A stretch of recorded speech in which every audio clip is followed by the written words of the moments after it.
2021, was declared as an epidemic. Deadly black fungus outbreak declared an epidemic and can climb to 12,000 in COVID hit India. Extremely crucial situation, and the people who are black fungus are really suffering and dying the most painful death. The next slide, please. Recognized here as a pandemic within the COVID-19 pandemic. After COVID-19, the soaring number of fungus recovered patients has emerged as a new medical concern. 12,000 cases of the fungus have been reported, and have different parts of the country created a sense of panic among the people. The next slide, please.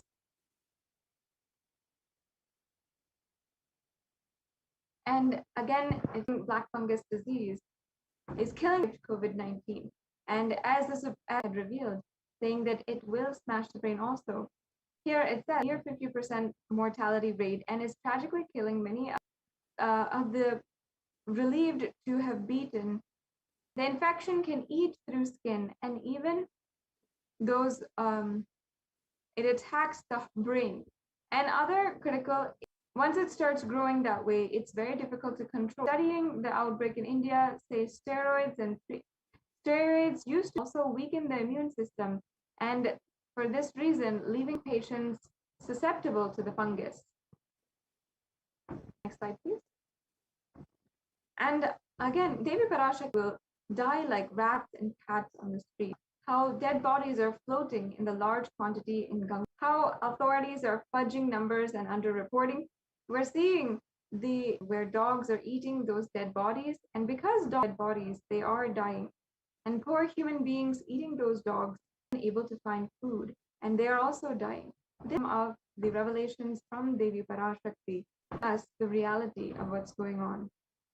The Supreme Pontiff of Hinduism had that literally there will be floating bodies in Ganga, and just a few days later, we saw the articles about Buxar locals more worried about water contamination where the bodies came from. We saw how Ganga had started to have, and more than 2,000 bodies were uncovered from the banks of River Ganga.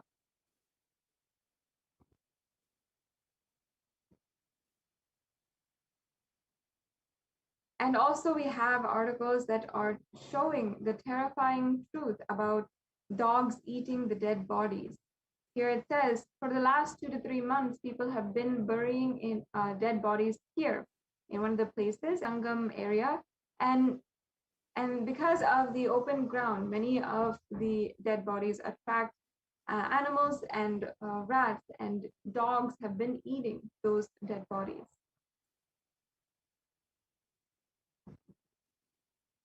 And also we have here how, as India is reeling under the massive second wave of the COVID-19 pandemic, the number of deaths has also increased, such as the situation that cremation and burial grounds are packed to capacity. And again, this goes to show what Devi Parashakti had revealed to us just a few weeks back.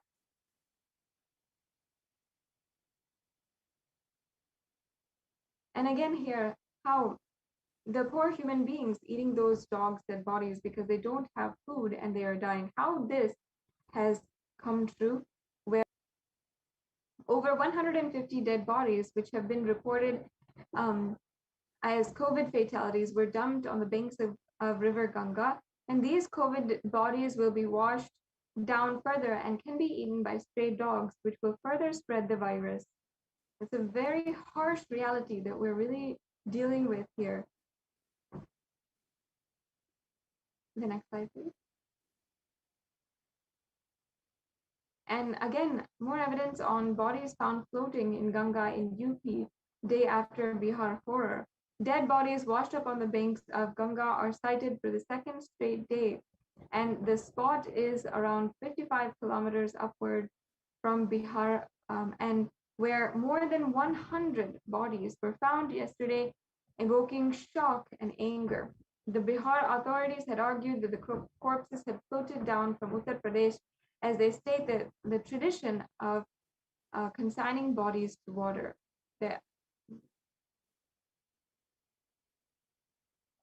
And also, how much underreporting is going on is another severe issue, as the world is not understanding the truth of how many people are dying. Reports are downplaying the number and reporting 40 deaths per day, whereas the real number is actually upwards of 400. The next slide, please.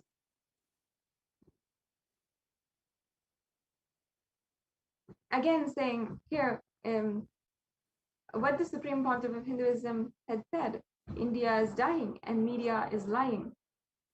Earlier reports had downplayed the number deaths happening to 40, but in other articles showing the truth, it says that the deaths per day are upwards of 400.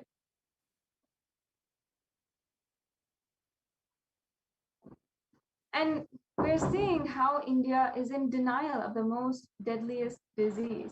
And in the New York Times, they republished an article showing some of the estimated figures just based off of statistics on how much we do not know about the pandemic.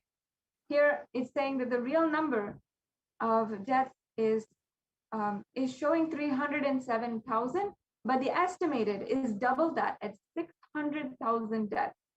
And another real number of the number of cases is 1.6 million, but the estimated number of deaths from COVID-19 is 4.2 million.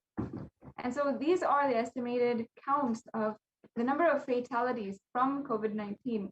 And just shows how much underreporting is going on in India. And especially now, after so many months, we are seeing the same thing happening again and again. Again, here it's saying human beings will die like rats and cats on the streets. That is what Devi Parashakti had revealed. And again, over 2,000 bodies were found in the river Ganga. And it's literally horrified the people who were there and the people who are witness to this.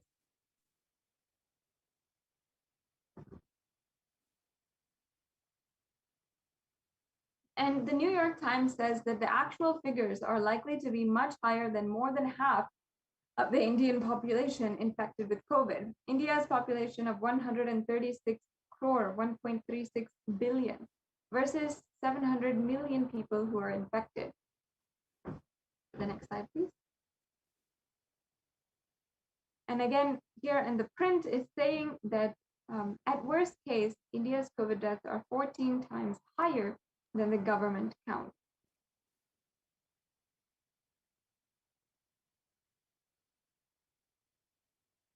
And again, the COVID-19 disease was much later on, only now recognized as an airborne disease.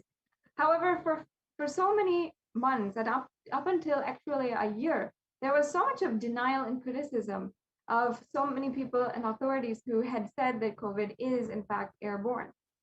And Devi Parashakti herself warned all of her disciples, all those whom she is protecting, that COVID is airborne and we have to remain protected entirely from it with multi-layer quarantine. The next slide, please.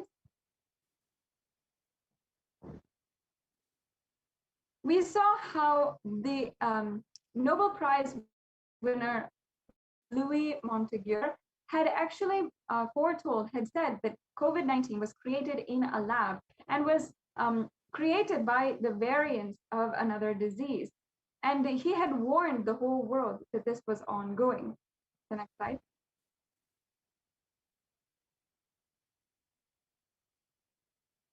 And here there's an article saying bombshell, Nobel Prize winner reveals that COVID-19 is creating variants, meaning that people are using this as a bioweapon. The next slide, please.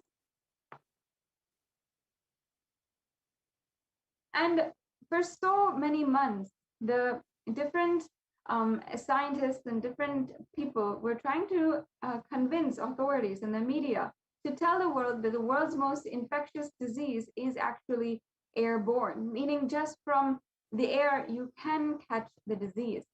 And scientists say that new authorities now only are recognizing this fact and are seeing that this is the reality. And yet, even though this was denied so far, this is accepted only recently. Here in the Mint, we have an article that is saying America's delayed acceptance of airborne transmission of COVID. And in that article here, it says, though scientists have been discussing airborne transmission for months, it was only last week that the WHO, the World Health Organization, and the CDC made this official. So authorities were not accepting of the fact that COVID-19 is actually airborne. And now that they do accept it, they're taking many steps, even too late, to warn the world and precaution the world about the fact airborne. And here it says how the Hindu explains how the COVID-19 is airborne.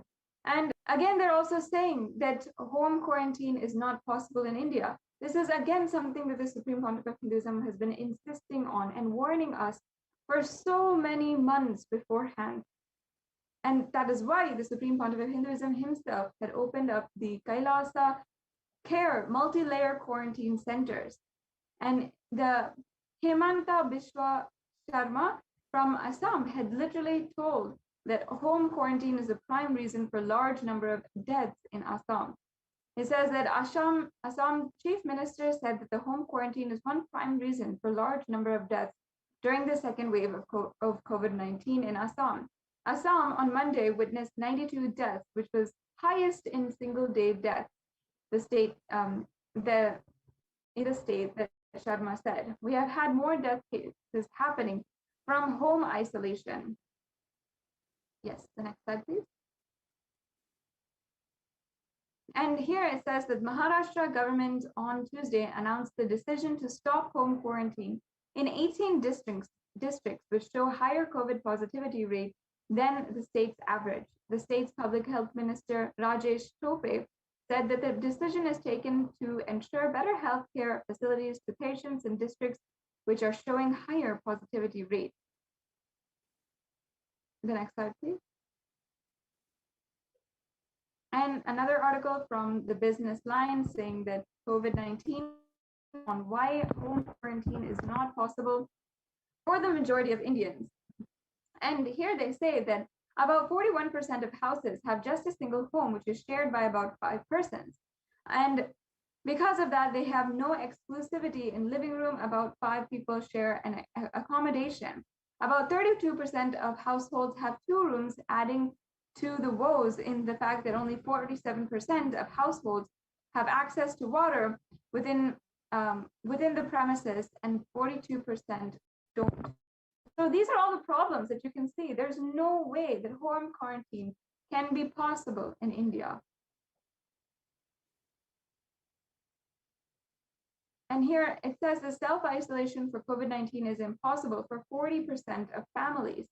In the article, it says, in order to utilize India's healthcare infrastructure optimally to manage the expanding fallout of coronavirus, the central government on the 27th of April signed a change in approach from mandating that every person who tests positive for the virus be moved to isolation beds in dedicated hospitals or units. The government allowed home quarantine for those with mild symptoms. The key additional condition was that their home should allow for self-quarantining. That in India is easier said than done. According to the census in 2011, about 42% of Indian households were living in houses where on average 3 or more people were sharing a room. In the context of coronavirus, this challenge of physical distancing is greater in rural areas, where 45% of households than in urban ones, which are 35% of households. Only one state, Kerala, is looking relatively dignified on this metric, and all districts reporting at least 250 cases have anywhere between 34% and 54% households averaging 3 or more to a room. And again, in the COVID-19 crisis, where is the space for home quarantine in cities? In this article, it's saying that the health ministry last week said most cases of coronavirus have been asymptomatic or mildly symptomatic and have advised home isolation for such people. It is also said that 65% cases across the country were reported from metros and big cities. However, census data suggests that experts also agree that following the ministry's guidelines on home quarantine is nearly impossible, particularly in urban households. The guidelines on home quarantine say that the person showing COVID symptoms has to remain isolated in a well-ventilated room, preferably with an attached toilet. If another family member needs to stay in the same room, it's advisable to maintain a distance for at least 1 meter between the two, if it's stated. So as you can see, it has been extremely difficult for families in India to follow this home quarantine. And that is the exact reason why the Supreme Pontiff of Hinduism had recognized this and had opened up Kailasa COVID care centers for multi-layer quarantine, where it is possible to ensure your safety and your family's safety. The whole world is closing its doors and is in panic about just traveling and new variants coming out of India. The Supreme Pontiff of Hinduism has opened up Kailasa COVID care centers. You can, if you want to, ensure that you learn more about this and sign up and register yourself if you'd like to for the Kailasa COVID Care Center in Adi Kailasha Sarvagnapeetham or any of the 13 other adinams which are opening up for multi-layered quarantine. And you can go to kailasa.org/Kailasa COVID Care in order to read and see more about that. Now, we'll be moving into the further segments of today's program and understanding the offerings that you can do to at the feet of Devi Parashakti today and all other days for Devi Parashakti, especially with Guru Purnima coming up. These are extremely favorable, extremely blessed opportunities for each and every one of us to offer during this very festive occasion. So we'll be right back with you after a very quick break and begin the next segment of today's program.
We get you health. We get you ability to build beautiful relationships in your life. We get you direct spiritual support and we make sure you become wealthy.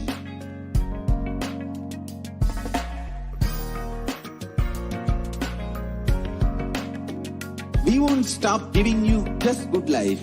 We will literally not stop till you live enlightened life.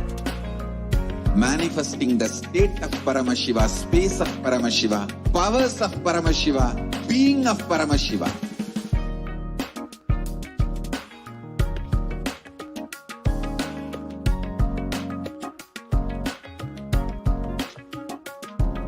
World should become e-Kailashian.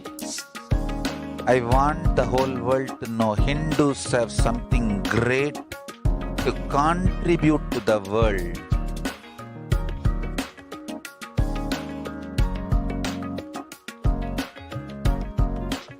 We have something great to contribute to the world. Let us do that.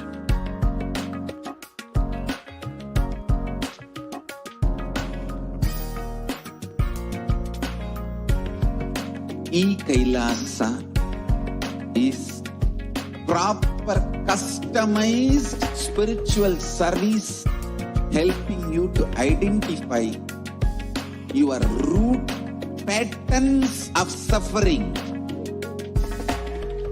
We have perfected the science of helping every individual from every cultural, religious, nationality background.